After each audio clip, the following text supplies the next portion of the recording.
Hey everybody, just going to check that everything is good to go. Happy New Year, everyone. Merry Christmas, Happy New Year. Haven't seen you since last year. Thank you so much for tuning in, everybody, for this very special first edition of Wednesdays with Wade in 2021. Hope you're all well and I hope you're safe. I hope you had an amazing New Year's. Let's get straight into it. Let's go to Shane Stewart right now. Wonderful to have your company wherever you might be from. Can I just ask that you press share as we're doing all this right now? And that way we can get the word out there. Get the word out there. I'm very excited to have this guy on the show and just proving that technology works perfectly for some people. All the way in Indiana, buddy. There you go. Good to see you, mate. Happy New Year. Merry Christmas. How's all the family? Absolutely. Yeah. Happy New Year. Oh, they're great. Nixon just turned 6. Lane just turned 1. Life's good. We're healthy, considering all the craziness that's going on in our world. But yeah, we're good. We're busy right now, but everybody's good. Shane, is that leopard skin that you're sitting on? You know, this is the only quiet room in the house, and this is Jen's rocking chair.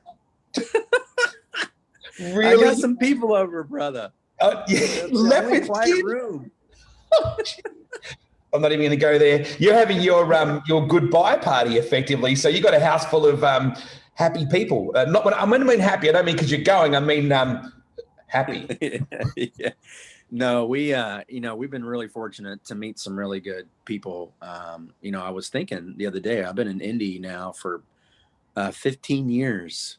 I moved away from Oklahoma, and in those 15 years, we've met some really cool people, and we're obviously gonna miss seeing them all the time, but they understand it. They're most of them are racers, and they get why we're moving away, and they're obviously excited for us too. So yeah, all good. You know what I love about sprint car racing is that people all over the world learn about little towns that they would never have heard of if it wasn't for the drivers. And the only reason I know about Bixby, Oklahoma is because of you. That's right. And it's a cool little town just south of Tulsa. Yep. Yeah, it's a little suburb of Tulsa, and you used to be able to tell the difference between Tulsa and Bixby, but now you can't. But it's a cool little town, home of Westmar Racing Engines. Oh, which is kind of cool. They built a lot of big engines back in the day, and a lot of good engines, but yeah, grew up there, and my parents now live in a town called Coweta. Coweta. So you actually said it really good. Most funny because you did say it the right way. Yeah. If you'd spelt it, I would have been in all sorts of trouble. But mate, you and I met back in the mid 1990s. I put in my little bio there that you had a suntan that was straight out of the Oklahoma winter, and you rolled onto Scarborough Beach with Ronnie Adams, rest in peace. What an amazing character he was. And you got bright red that day. You got so badly burnt. Smoked. Yeah, I think somebody forgot to tell me how powerful your son was. Yeah. But man, great memories. Great memories. And I still stay in touch with some of the people that I raced with in the sedan, still to this day. Yeah, Des Alfarovich, that huge, big boat. She was like a big old bus that you were driving. It was a tank. It was a tank. Mate, that was a long time ago. We're going to talk about your career in a moment, but let's get to it first. It's not fake news. It's the real deal. You are parking, that's the only way I'm calling it, you are parking up your sprint car driving for the time being while you focus on a brand new opportunity. And man, I'm excited because I think you're going to be very good at this. Tell us what you're doing. Yeah, so it's kind of weird how it all got brought up, but I was kind of complaining to my buddy Andy about what my next steps were going to be. My buddy Chad and I had just bought Pit Stop Potties, and we were trying to get it going, and having a portable business, portable sanitation business in the middle of a pandemic. And I just say, you've over the years you've taken a lot of crap, Shane, and now you've just taken it to a whole new level. I'm getting paid to suck it now. But anyway, so that wasn't going as good as we had hoped or liked, and So Andy says to me, "Hey, why don't you think about buying Port City?" And I said, "Well, listen, it didn't even cross my mind that it'd even be for sale." And I knew the owners really well that have the track now, and so I reached out to one of them and I said, "Hey, what's the possibilities of this track being for sale?" And he said, "I don't know." He said, "I'll call you back." So 10 minutes later, he called me back and said, "It's for sale." And I said, "Okay, let's get the ball rolling." And that was almost 3 months ago now. So for those people that don't know much about Port City Raceway is a eighth mile. It's a little bit smaller than the Chili Bowl. Wow. They race micros or Formula 500s is what you guys call them, Yep. and midgets.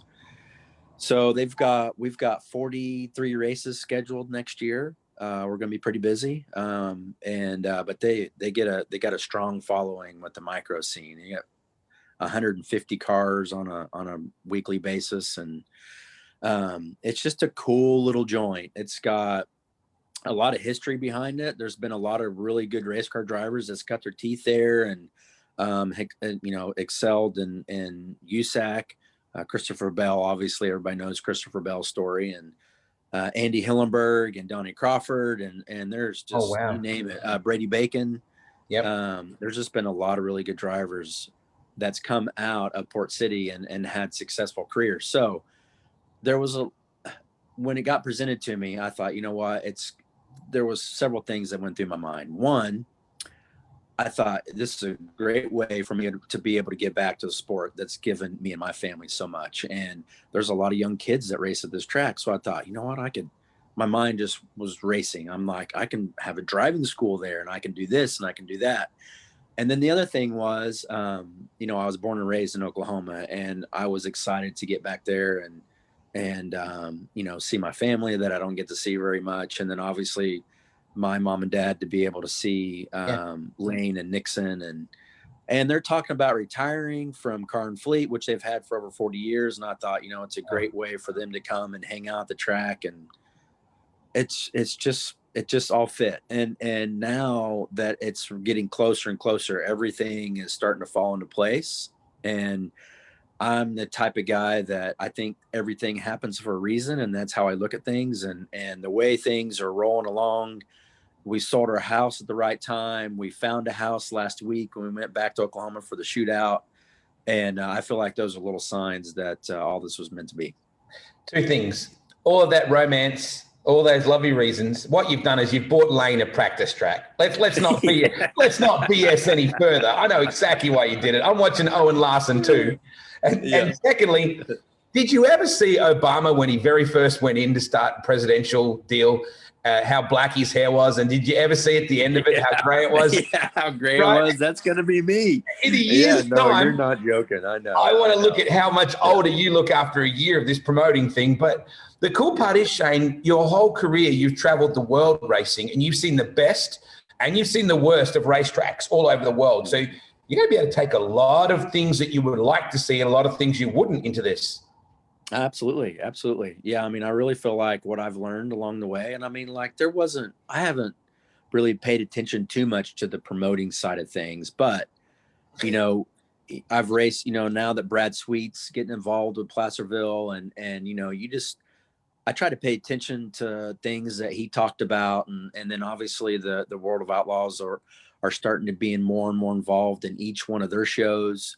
There's a reason why they're getting involved, and then I reached out to my good buddy, Kevin Rudine, that I drove for in the early 2000s, and asked him if he'd be interested in going in with this deal with me. And 20 minutes it took me to talk him into doing it. And that made me even more excited and more pumped up about it. So it's going to be good. Really good. Give Peter Murphy a call too, mate, because Peter... I've already reached out to Peter. I've already reached out to him. Yeah. He's very, very good at what he does. And he brings the racer perspective, which is exactly what you're doing as well. You're going to bring that. You're never going to have checked the weather so much in all your life, Shane. Oh, I know.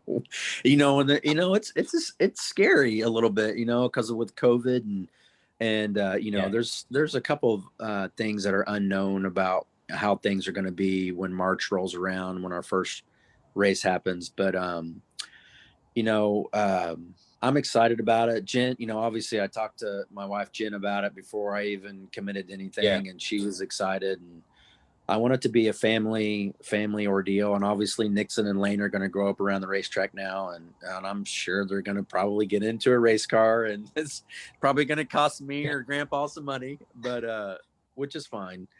But I don't know. It just I've just since the day it got brought up to me, I've been pretty excited about it. Outlaws on a 1/8 mile. You know, here's the deal. I've already been talking. I'm thinking, I'm like, Kevin, what if we offer the guys some money that owns the property behind the track? Maybe we can make another track. And he's like, yeah, okay, yeah, right. You're starting Ascot in Oklahoma is what you do, and there'll be the big track and the little track. That's right. That's right. Shane, I refuse to use the word retirement with a guy like you. You're way too young. I think you've still got a lot more laps left in you, but obviously you need to be 100% focused on this. How are you feeling about the no racing stuff for you? You know, that's another thing, Wade, is I have not really fought it mentally. And I feel like that's, you know, here's the deal. The last 2 years have been pretty rough mentally for me. And at the end of last year, I was pretty much done anyway. And, you know, I sold all my seats. And of course, Bernie called and said, hey, look, you know, I can't race a lot, but I still want to go race some. And I'm like, dang it, Bernie, I'll go buy another seat. And we actually had a really successful summer together. And I was able to jump into some other cars as well. My buddy Wayne Johnson put me in his car for a weekend, and I enjoyed that. And it just brought lifeblood back to me for racing. Like, I enjoyed it. I enjoyed going to Bernie's shop and working on the car. And we were successful pretty much everywhere we went. We were competitive, and I was able to win a few races. But when the track deal got brought up to me, my mind kind of started switching, and it was already kind of started going that way anyway. You know, everybody says when you have a family, it changes things, but I'm kind of late to the game. I'm early 40s and my kids are young, but I'm late in my career as far as being a professional race car driver. And I would sit there and think about them not being with me. They, you know, I've been fortunate. They've been with me for 3 or 4 years in a motorhome. This year, they didn't get to come with me at all. And I hated that.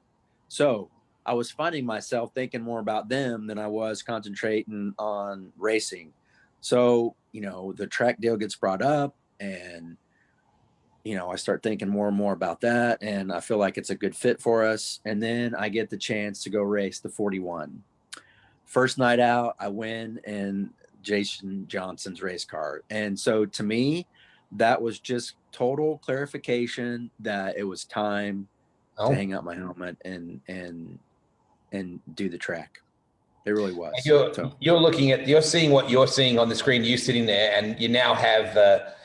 Can I just say, goddamn Carl Baskin? You're looking more and more like the Tiger King every second, mate. It's like you're rolling the big jacket. Right. And, you know, he's from Oklahoma. Oh, I know.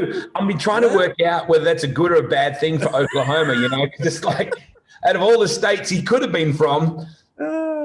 I'm actually going to go and I'm going to go and feed some tigers here. I'm at Dreamworld, which is a big theme park on the Gold Coast, announcing monster trucks, and I'm going to go feed some white tigers.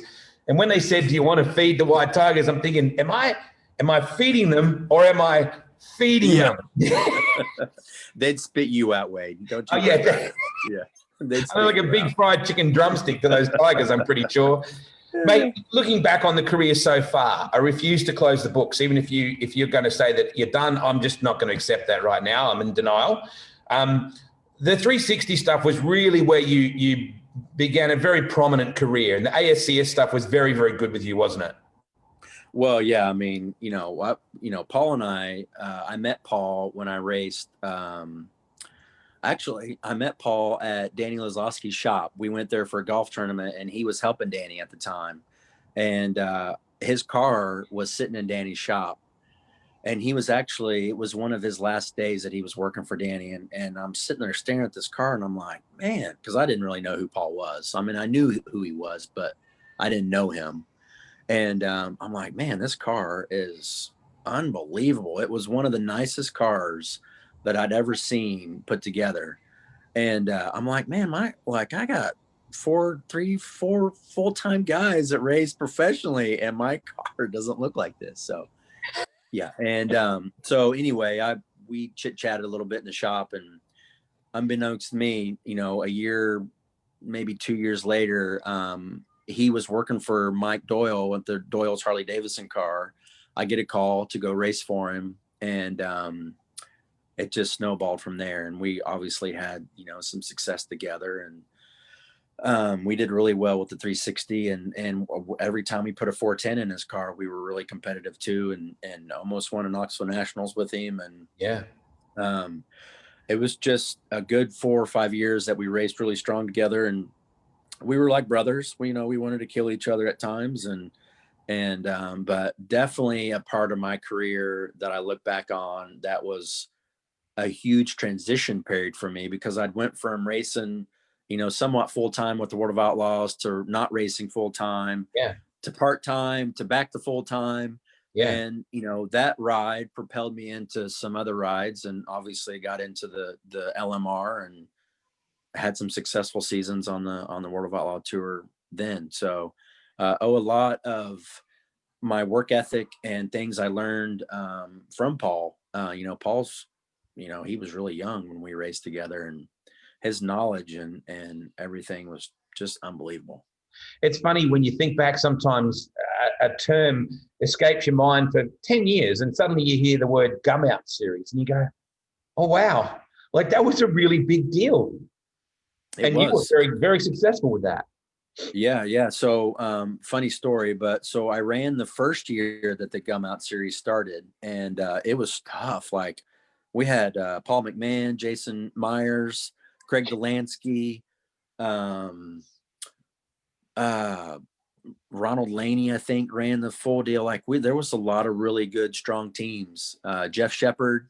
Wow. So the first year was really tough. And then those guys, some of them went on to the World of Outlaws. And so the next year I didn't have a job. I started the season crewing for Andy Hillenberg, and I didn't get back with Junior Holbrook until the middle of that following year. So I jumped back in Junior's car in like mid-July and won our second night out, a Gum Out race.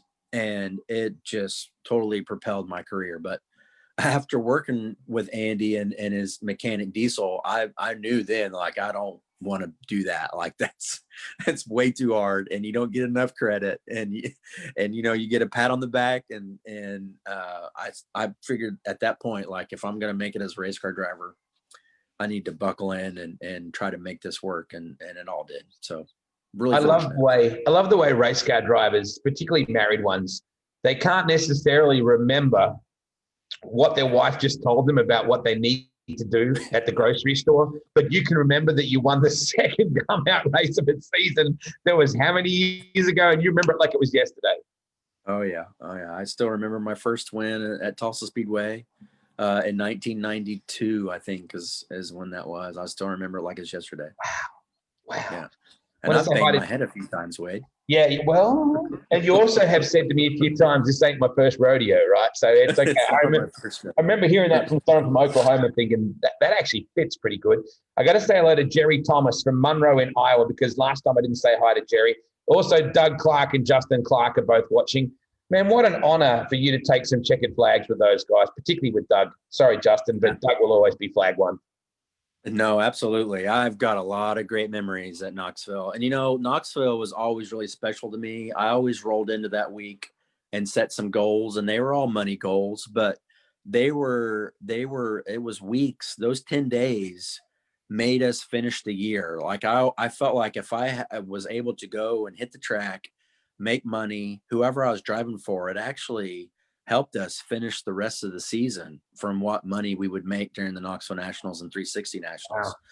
And I always set money goals, and I reached some of those goals, and some of them I didn't. But, there was one year there with the Rockstar car that Paul and I made like right at 110,000 in 10 days. So, for a little team like what we had at the time, that was huge. And, but man, I always loved the week. I always loved hanging out in the camper or motorhome and getting to see friends and family that I didn't get to hang out with much.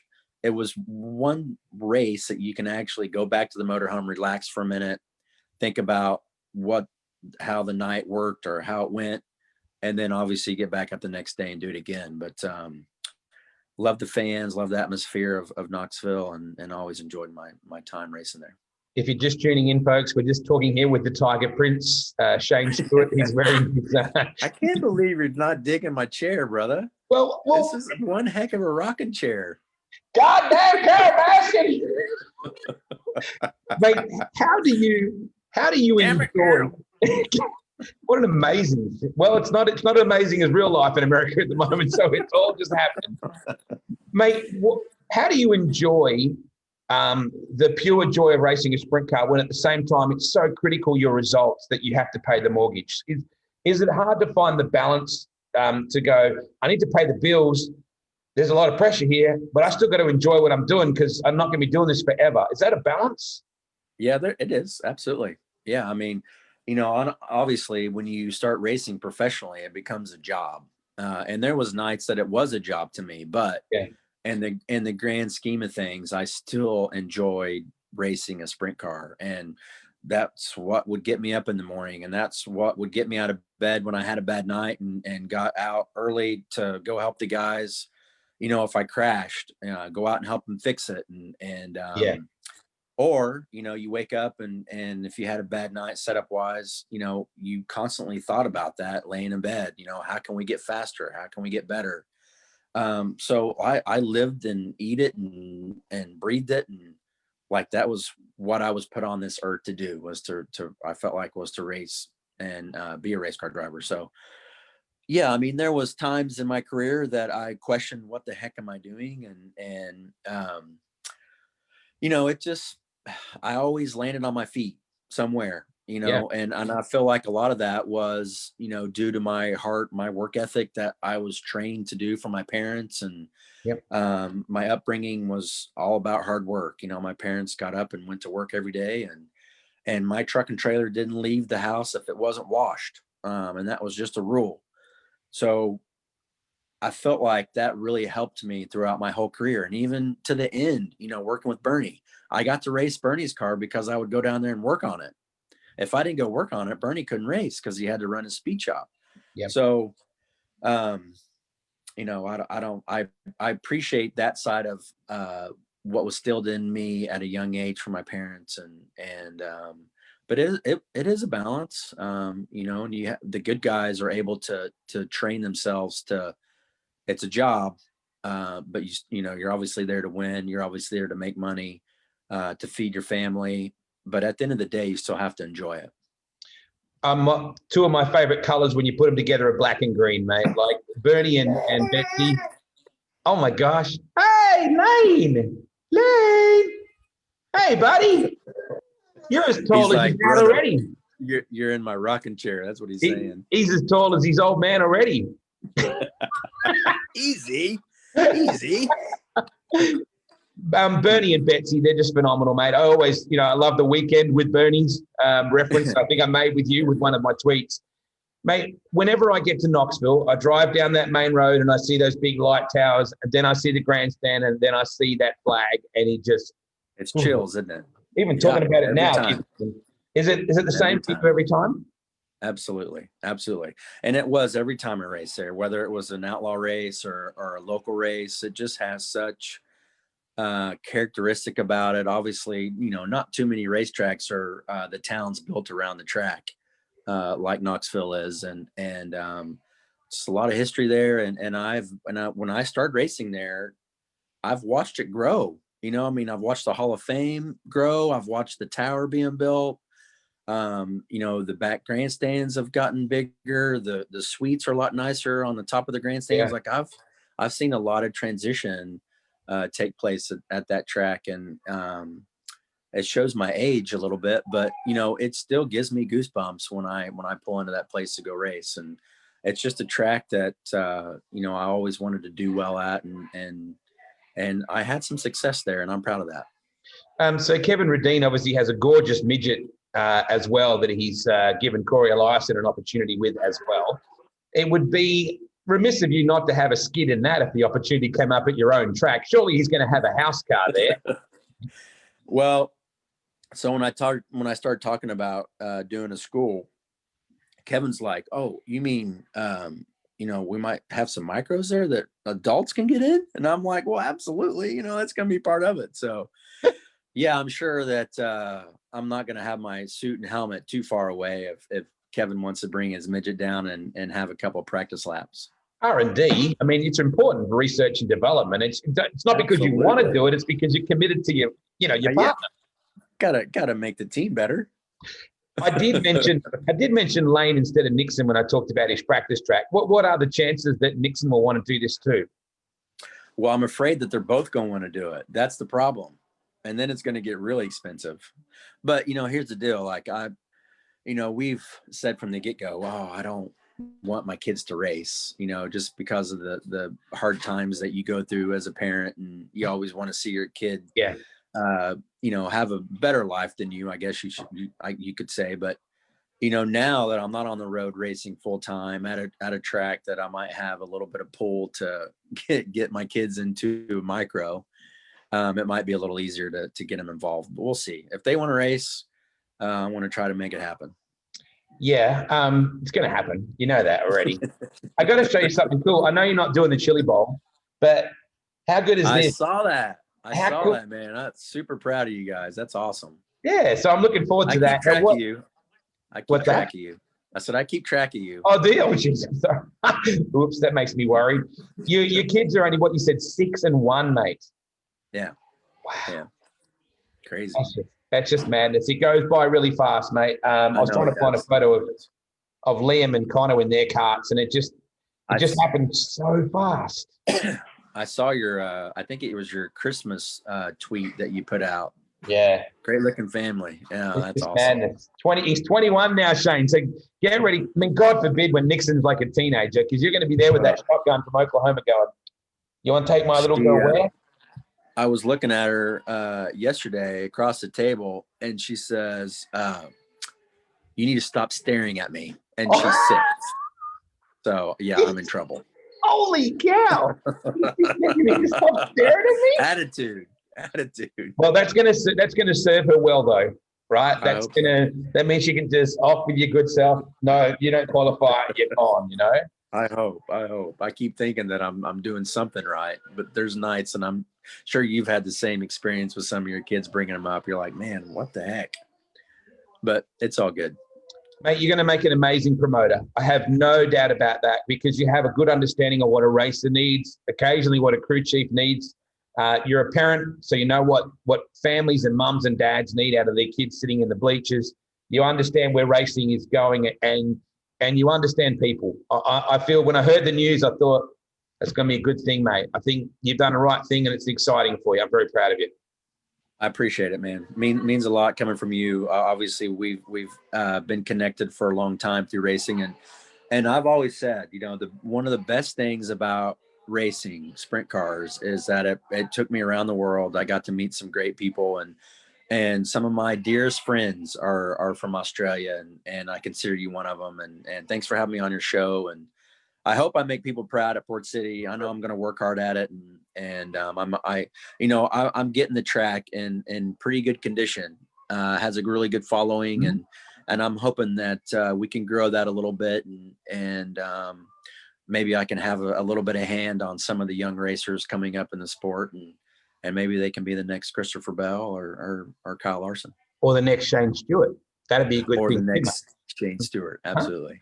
Hey, mate, it's good to see you. Go and enjoy a few more mojitos for me, and have a couple of moonshine soon as well, mate. And give my love to Jennifer and your beautiful children, and we look forward to getting behind you, mate.